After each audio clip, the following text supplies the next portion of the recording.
assessment asks us to synthesize this product using the starting materials through a cuprate cross-coupling reaction.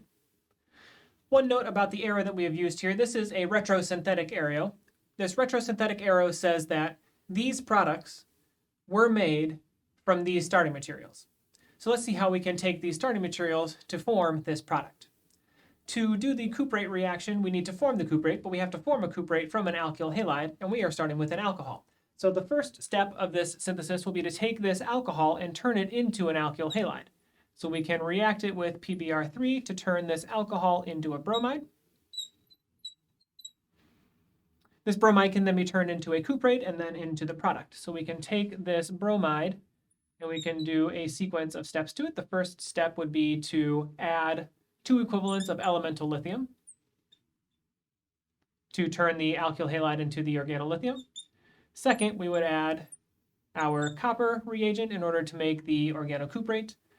And then third, we can add our other starting material to do the coupling reaction to form our final product. This synthesis will turn these starting materials into this product.